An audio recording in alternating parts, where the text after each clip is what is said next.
Vocês estão bem? O clima está agradável, né? Que bom. Que bom mesmo.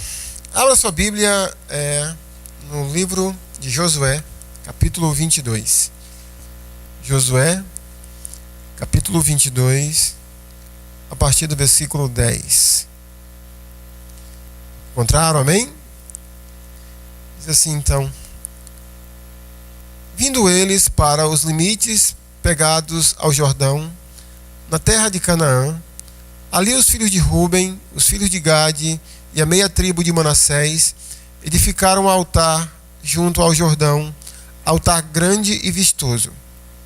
Os filhos de Israel ouviram dizer: eis que os filhos de Ruben, os filhos de Gade e a meia tribo de Manassés edificaram um altar defronte da terra de Canaã, nos limites pegados ao Jordão, do lado dos filhos de Israel. Ouvindo isto, os filhos de Israel, ajuntou-se toda a congregação dos filhos de Israel em Siló, para saírem à peleja contra eles. E aos filhos de Ruben, aos filhos de Gade e à meia tribo de Manassés, enviaram filhos de Israel para a terra de Gileade, Finéias, filho de Eleazar, o sacerdote, e 10 príncipes com ele, de cada casa paterna, um príncipe de todas as tribos de Israel. E cada um era cabeça da casa de seus pais entre os grupos de milhares de Israel. Indo eles aos filhos de Ruben, aos filhos de Gade e à meia tribo de Manassés, a terra de Gileade, falaram-lhes, dizendo: assim diz toda a congregação do Senhor: que infidelidade é esta que cometestes contra o Deus de Israel, deixando hoje de seguir o Senhor, edificando-vos um altar para vos rebelardes contra o Senhor? Acaso não nos bastou a iniquidade de Peor, de que até hoje não estamos ainda purificados, posto que houve praga na congregação do Senhor, para que hoje abandoneis o Senhor? Se hoje vos rebelais contra o Senhor, amanhã se irá contra toda a congregação de Israel.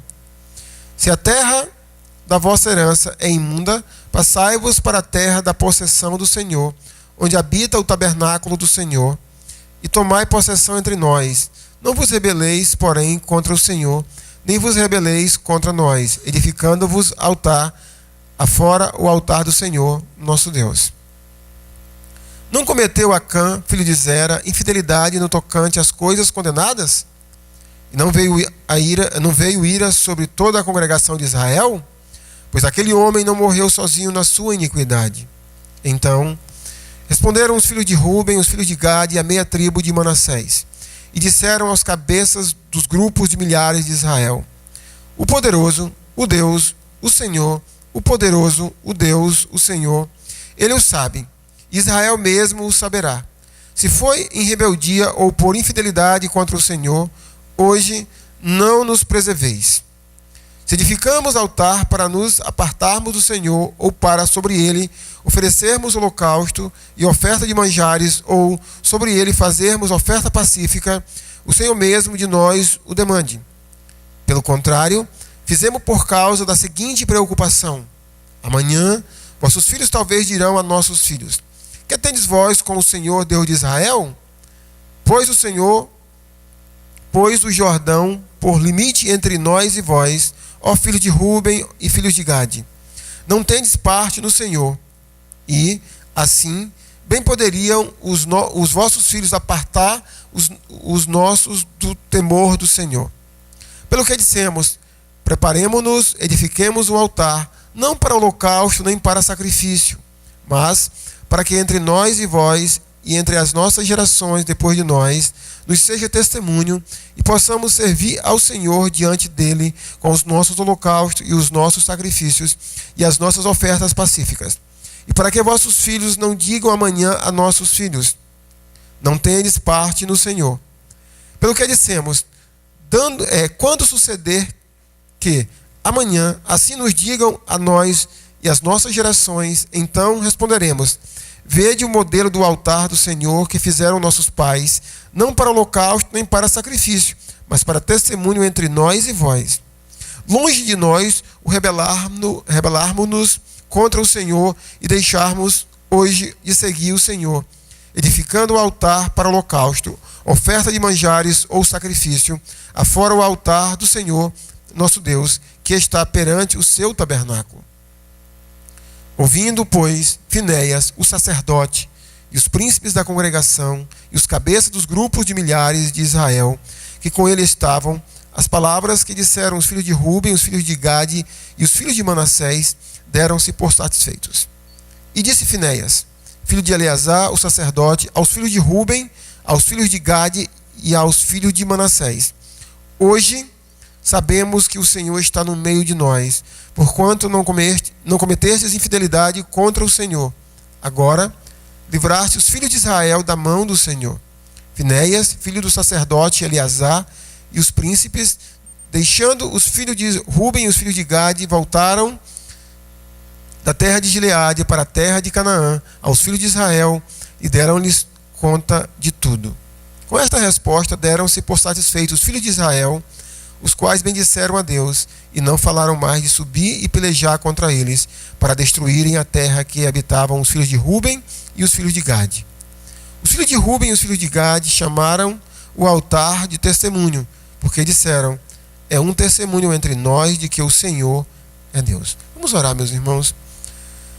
Nosso Deus, Tu és o nosso Senhor, o nosso Salvador, o autor da nossa vida. Tu és um Deus bondoso, meu Senhor. E crendo nisso, nós nesse momento te pedimos que abençoe, continue abençoando ricamente esse culto. Que agora, Senhor, a Tua palavra seja derramada sobre os nossos corações. Que o Senhor tire, meu Senhor, qualquer coisa que possa estar servindo de empecilho em nossa mente, para que a Tua palavra, meu Senhor, possa penetrar e fazer, Senhor, o propósito pela qual o Senhor determinou que ela assim fizesse. Então que ela possa falar ao nosso coração nessa noite. Abre a nossa mente e o nosso coração, Senhor. Te pedimos isso em nome de Cristo Jesus. Amém. O som aí embaixo para você está bem? Tá bom? Ok? Tem alguém na mesa? Diminui um pouquinho o retorno, o meu retorno está um pouco alto.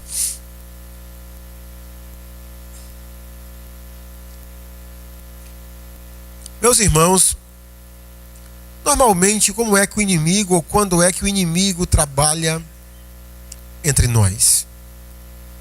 Quando é que as situações, quando é que as guerras, os conflitos surgem no meio do povo de Deus?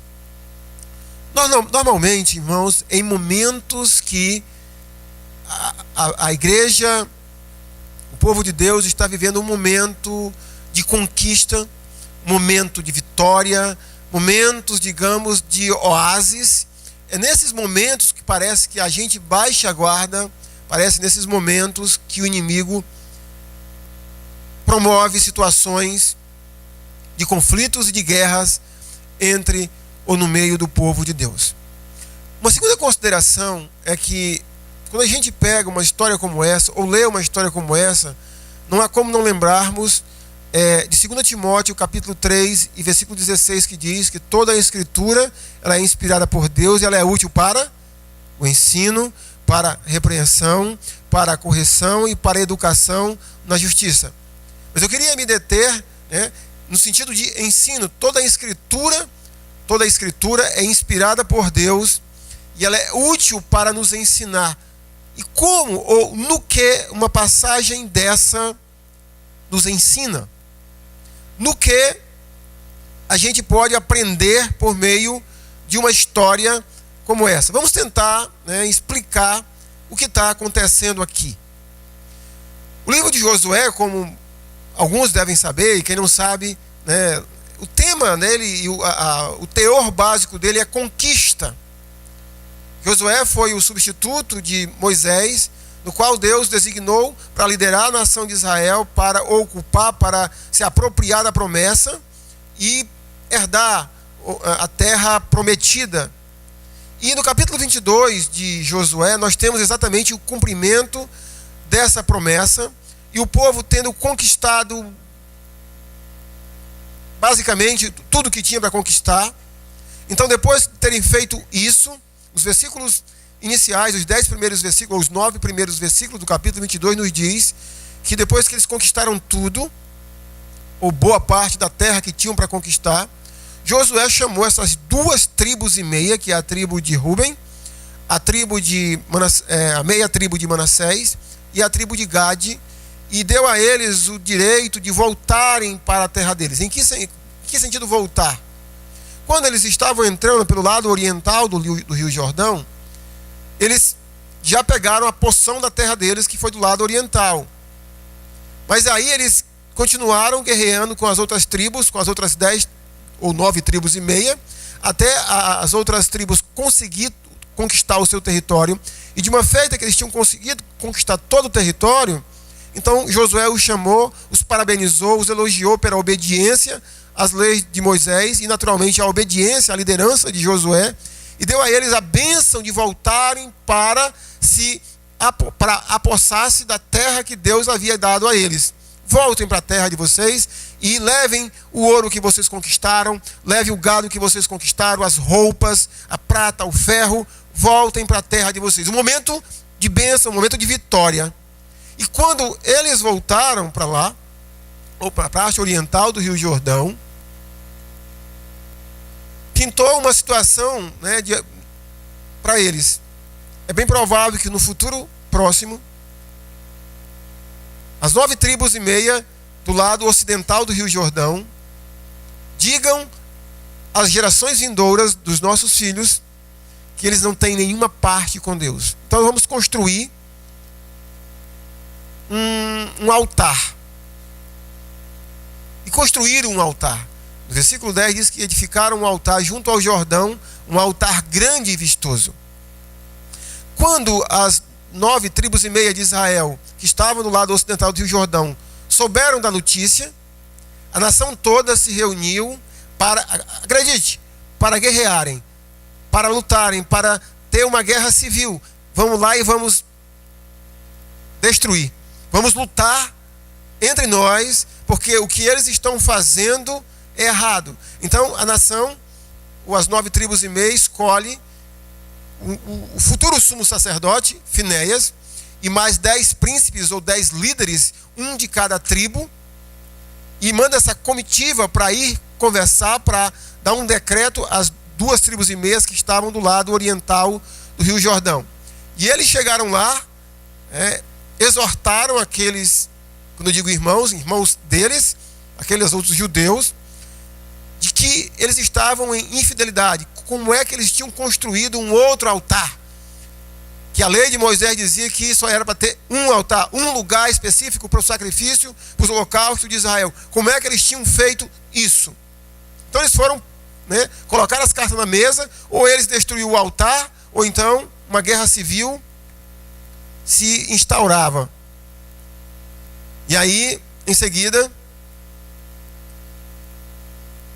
os outros, as outras 2 tribos e meias, se explicaram, disseram a eles qual era o propósito que eles tinham edificado aquele altar, que não era para oferecer sacrifício, que não era para oferecer holocaustos, mas simplesmente era um altar do testemunho. Era um altar que iria servir para gerações vindouras, para que eles soubessem, em outras palavras, que o Deus das 2 tribos e meia, que estavam do lado oriental, é o mesmo Deus das 9 tribos e meia que estavam do lado ocidental do Rio Jordão. Meus queridos, até aqui, nesse momento, Israel estava unida. A nação estava coesa. As 12 tribos lutando por um propósito de que era herdar ou se apossar da terra prometida. Mas por um momento parece que eles esqueceram de contra quem eles estavam guerreando. Nós precisamos lembrar, irmãos, dessa primeira lição. Nós nunca deveríamos esquecer contra quem é a nossa guerra. A igreja de Jesus Cristo nunca deveria esquecer contra quem lutamos. Quando eu paro para me falar isso a vocês, eu lembrei de quando eu estou, às vezes, conversando com casais que estão em guerra. Eu peço para um olhar para o outro nos olhos um do outro e um diga para o outro: nós não somos inimigos. Apesar de eu estar querendo matar você, ou você está querendo me matar, mas nós não somos inimigos. E eu vou pedir para que vocês façam isso agora, nesse momento. Olhem para quem está perto de você e digam: nós não somos inimigos. Agora olhem, assim, não só para o esposo, para a esposa, para o filho, mas olhe para o irmão em Cristo e olhe para ele assim: nós não somos inimigos. Nós somos o quê, irmãos? Nós somos o quê? Nós somos irmãos, mas por que nós guerreamos uns contra os outros? Por que, irmãos? Agora deixa eu fazer em forma de pergunta: contra quem é a nossa guerra? Vamos lá. Contra o diabo, contra o mundo, os principados e potestades, contra o mundo e contra nós mesmos. Só que eu quero guerrear com o irmão, com a irmã. Você quer guerrear com o irmão, mas a nossa guerra é contra o diabo, é contra o mundo e contra nós mesmos. São essas ou esses os nossos inimigos. Israel tinha que guerrear contra os amorreus, Israel tinha que guerrear contra os jebuseus, contra os filisteus, contra os zeus. Eles não tinham que guerrear contra eles mesmos. E aí, meus irmãos, nós temos as 2 tribos e meia explicando a situação, Israel, ou as 9 tribos e meia, aceitando o argumento do propósito pelo qual eles tinham construído aquele altar. Mas por que não houve uma guerra? Por que a nação não se destruiu, parte dela? Essa história nos ensina como evitar as guerras. Como evitar uma guerra? Que passos Israel deu para que a guerra não acontecesse? Porque tudo começa assim. Uma guerra no meio do povo de Deus só começa com essa frase. Olha o versículo 11, o que diz a primeira frase. Os filhos de Israel, o que diz? Ouviram dizer. Não é assim? A guerra no meio do povo de Deus só começa assim. Eu ouvi dizer. Alguém que fala mais do que deve, ou que tem uma língua maior do que deveria ter, fala algo e outra pessoa ouve, e geralmente a partir dali a guerra se instaura. Por que não houve essa guerra, meus irmãos? Quais são os princípios que essa história nos ensina, pelos quais devemos observar e podemos, inclusive por meio deles, evitar as guerras no meio do povo de Deus, no meio da gente? Então, irmãos, o primeiro princípio, ou a primeira lição que nós temos nessa história, se fizermos isso, estaremos evitando guerras, nunca tire conclusões precipitadas. A questão não é se você já tirou. Eu sei que você já tirou, eu já tirei. Mas se a gente quer evitar guerras, irmãos, a gente nunca deve tirar conclusões precipitadas. Olha mais uma vez os versículos 10 a 11. Vindo eles para os limites pegados ao Jordão, na terra de Canaã, ali os filhos de Ruben, os filhos de Gade e a meia tribo de Manassés edificaram um altar junto ao Jordão, altar grande e vistoso. Os filhos de Israel ouviram dizer: eis que os filhos de Ruben, os filhos de Gade e a meia tribo de Manassés edificaram um altar defronte da terra de Canaã, nos limites pegados ao Jordão, do lado dos filhos de Israel. Ouvindo isto, os filhos de Israel, ajuntou-se toda a congregação dos filhos de Israel em Siló para saírem à guerra. Então a guerra ia começando porque as 9 tribos e meia, ou Israel, como aqui chama, iam tirando conclusões precipitadas. E a conclusão precipitada foi por causa da frase: ouviram dizer. Eu já repeti essa frase algumas vezes. Eu já contei para os irmãos, eu nasci, eu falo no interior, mas talvez para algumas pessoas não saibam o que é interior. no seringal. E no seringal tem muita história de alma, de assombração, de coisas assim que boto que vira gente, né? E eu ouvi muitas essas histórias. E tinha um senhor, tem um senhor, inclusive ele é avô do Wendel, genro do irmão Tonhão da irmã Dulce, seu Cipriano, que ele, né, morava lá e ele era um homem de coragem. E ele, quando via alguma coisa que o pessoal dizia, ali vi uma alma, vi uma assombração, ali tem demônio, alguma coisa.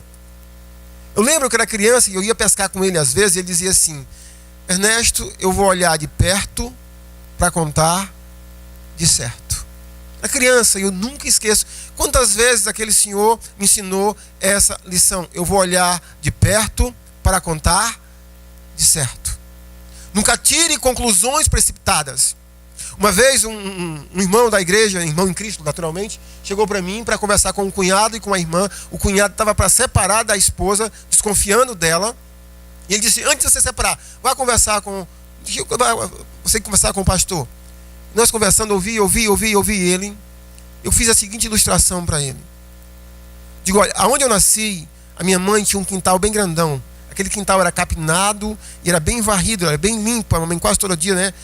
Ela limpava, varria o quintal, porque o pobre é assim, né? Quando está no verão, aí ele pega a vassoura, vai varrer o quintal, dá aquela poeira para de noite ele está tossindo, né? Mas a mãe fazia isso, ela limpava o quintal. Quando era noite, sobretudo noite de lua cheia, era comum ter casca de ingá, aquelas ingá grandes.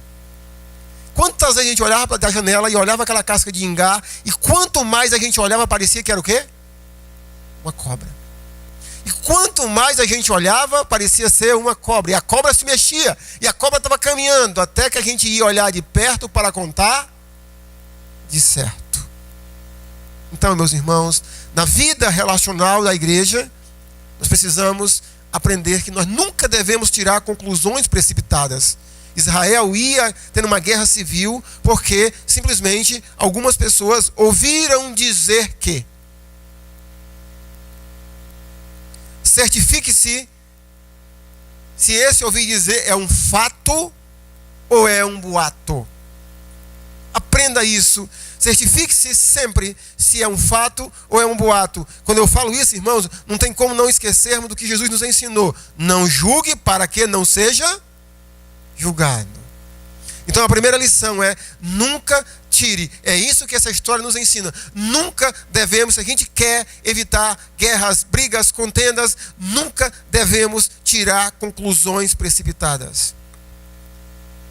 Segunda lição que essa história nos ensina: escolha pessoas que possam solucionar o conflito. Quando Israel ouviu dizer o que as outras tribos estavam fazendo, embora tendo se reunido para dizer: vamos para lá, vamos para a guerra, mas antes da guerra começar, eles escolheram 11 pessoas. Agora, é importante a gente observar quem foram essas pessoas que Israel escolheu para ir lá para negociar ou para colocar as condições da paz ou da guerra. Observe que a primeira pessoa a quem foi designada para ir lá conversar com as outras tribos foi Finéias. Quem é Finéias? Filho do sumo sacerdote Eleazar, o futuro sumo sacerdote. Versículo 13 diz que Finéias foi um dos escolhidos. E no versículo 14 diz que 10 príncipes com ele, de cada casa paterna, um príncipe de todas as tribos de Israel. E cada um era cabeça, líder, alguém que pensava, alguém que tinha maturidade, alguém que tinha responsabilidade, alguém que tinha liderança. 10 cabeças da casa de seus pais entre os grupos de milhares de Israel. Então eles escolheram pessoas que poderiam ir lá e solucionar, trazer uma solução para o conflito.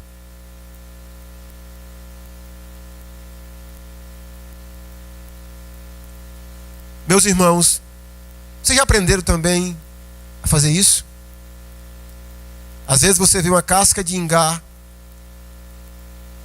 você diz que é uma cobra.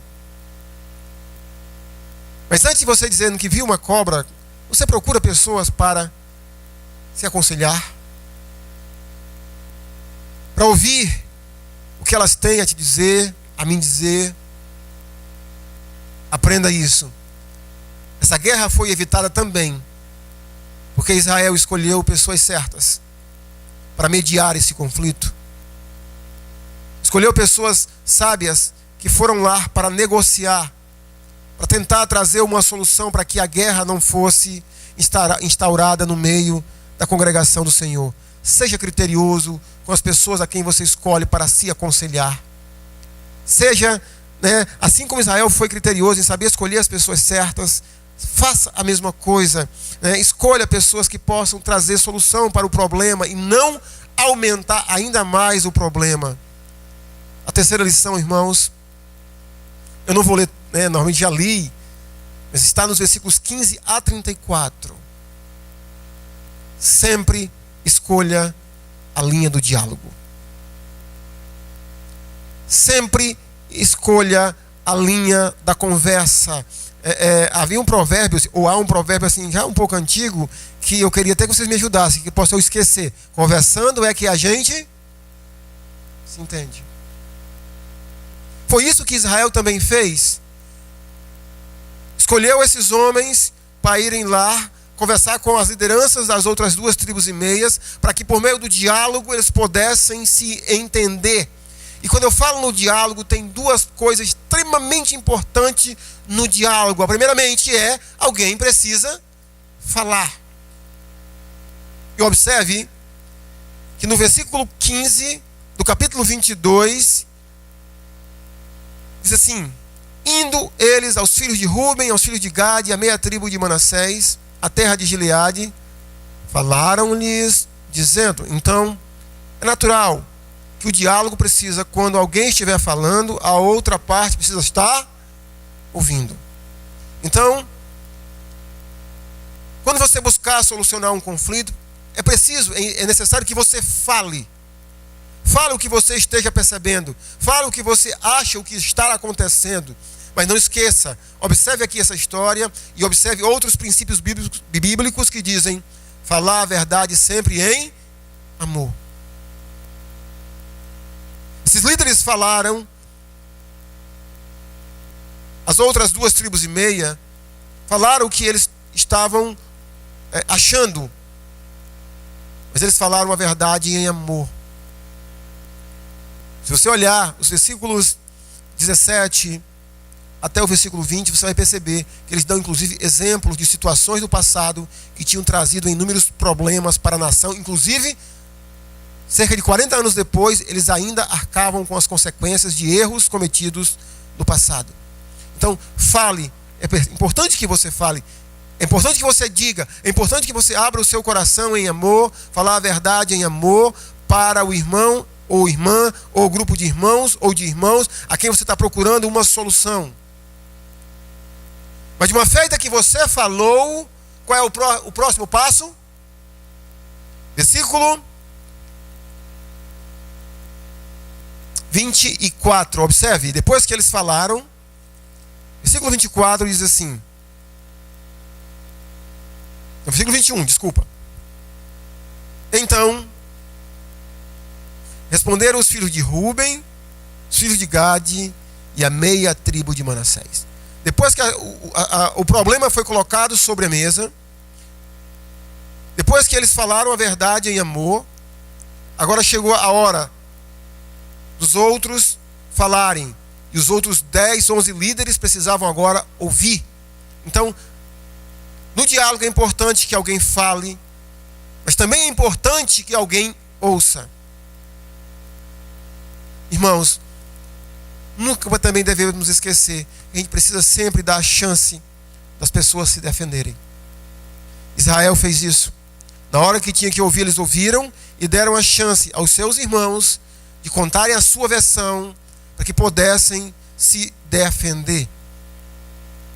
No versículo 30 diz assim: ouvindo, pois, Finéias, eles ouviram, e por terem ouvido, foi natural que também trouxeram mais uma solução para o conflito. E a quarta lição: avalie, meus irmãos, sempre Quais são as suas motivações para uma guerra? Por que você está querendo brigar com alguém?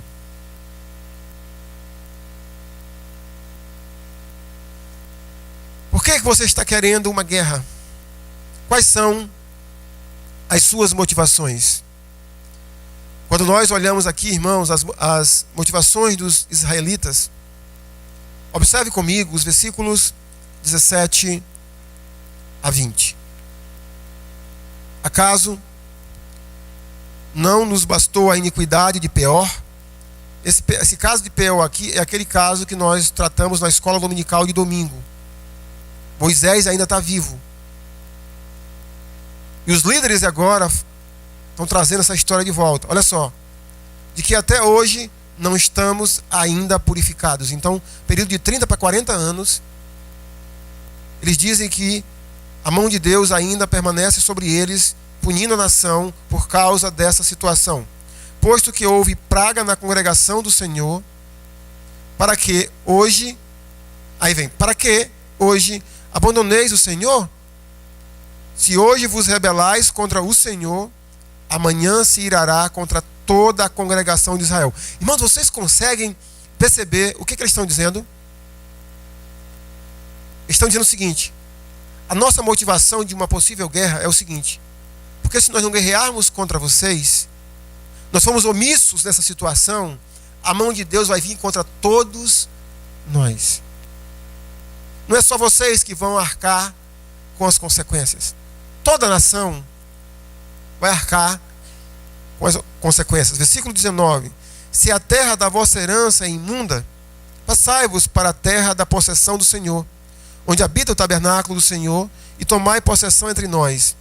Não vos rebeleis, porém, contra o Senhor, nem vos rebeleis contra nós. Olha só, não vos rebeleis contra o Senhor e nem contra nós. Por que contra nós? Porque se vocês se rebelarem e nós formos omissos, a rebeldia de vocês, a rebelião de vocês nós vamos arcar com as consequências.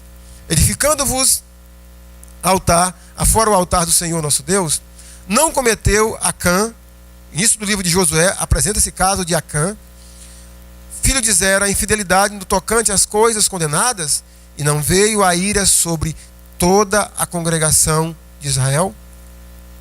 Então, tanto no versículo 18 como no versículo 20, a ênfase é que a motivação que Israel estava indo para a guerra era por causa da unidade do povo de Deus. Irmãos, eu gostaria tanto que a igreja entendesse isso. A unidade do povo de Deus. Parece-me que nós não cremos que quando coisas erradas acontecem entre nós e a igreja silencia com relação às coisas, essas coisas, não é só aquela pessoa ou aquele grupo de pessoas envolvidas que vão arcar com a disciplina do Senhor. É toda a congregação do Senhor. Toda. Então, quando você avaliar suas motivações para uma guerra, só entre numa guerra, meu irmão, se isso trouxer benefício para o reino de Deus.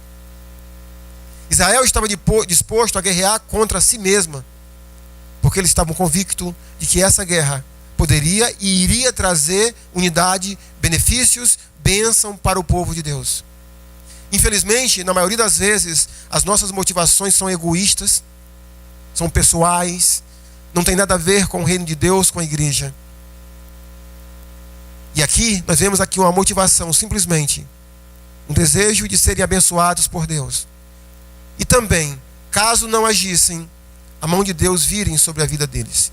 Deus punir eles porque eles tinham sido omissos. Então, avalie suas motivações. E só entre, irmãos, numa guerra se essa guerra for ou se trouxer benefícios para o reino de Deus. Aqui temos, irmãos, 4 princípios tão simples de como Israel evitou a guerra. Primeiro, nunca tire conclusões precipitadas. Segundo, sempre escolha pessoas para mediar, pessoas que possam ter sabedoria, que possam ser pessoas de paz, para trazer uma solução ao conflito. Terceiro, sempre escolha o diálogo. E quarto, avalie as suas motivações e só entre numa briga, nessa guerra, se de fato valer a pena, se de fato for essa a vontade de Deus para que essa solução do conflito seja resolvida. Eu queria concluir com Mateus capítulo 5, versículo 9. Vocês devem desconfiar que diz lá Mateus 5 e 9. Bem-aventurados os pacificadores, porque serão chamados filhos de Deus. O povo de Deus, irmãos, eu, você, não somos para viver em guerra. A nossa guerra não é contra os nossos irmãos. A nossa guerra não é um contra os outros. A nossa guerra é contra o diabo, os principados e potestades, é contra o mundo e contra a sua e a minha natureza pecaminosa. Amém?